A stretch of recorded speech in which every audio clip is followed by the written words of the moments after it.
পুরাকালে মহিষাসুর নামে এক দৈত্য প্রজাপতি ব্রহ্মার কঠোর তপস্যা আরম্ভ করল। ওম ব্রহ্মদেবায় নমঃ, ওম ব্রহ্মদেবায় নমঃ, ওম ব্রহ্মদেবায় নমঃ। বৎস মহিষাসুর, হে মহিষী পুত্র মহিষাসুর, বর প্রার্থনা করো। হে সৃষ্টিকর্তা ব্রহ্মা, আপনি তো ত্রিকালদর্শী। আমি কি চাই তা কি আপনার অজানা? অসম্ভব। অমরত্ব ছাড়া অন্য কোনো ইচ্ছা প্রকাশ করো। আমি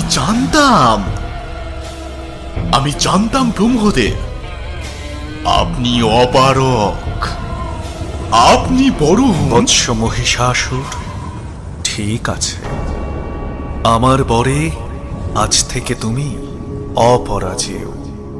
এ জগতের কোনো পুরুষ তোমায় বধ করতে পারবে না। প্রণাম প্রজাপতি ব্রহ্মা।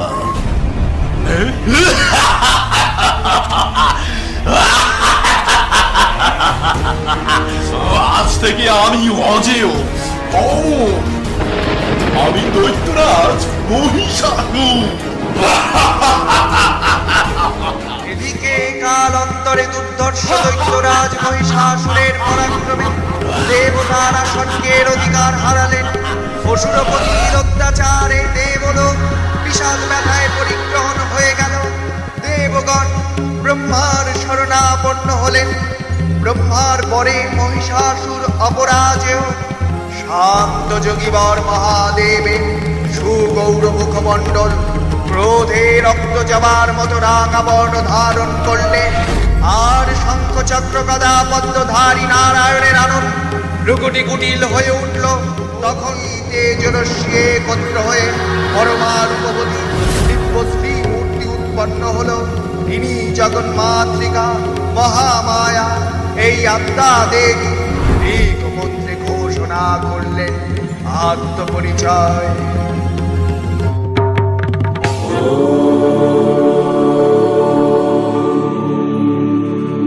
আমি আত্মা শক্তি, আমি সৎ চিদানন্দময়ী, পরব্রহ্ম মহিষী, পরমা প্রকৃতি।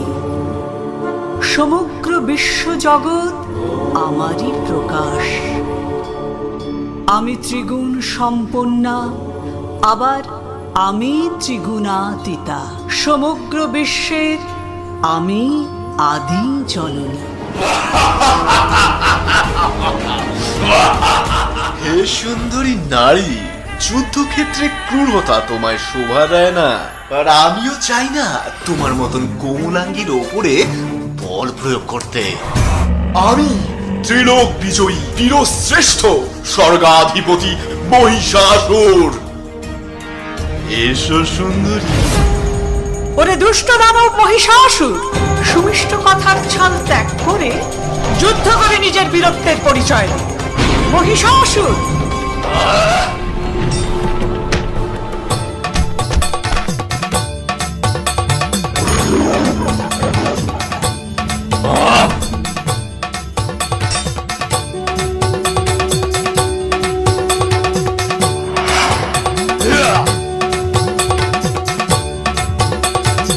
নানা প্রহরণধারিণী দেবী দুর্গা মধুপান করতে করতে মহিষাসুরকে সদম্পে বললেন,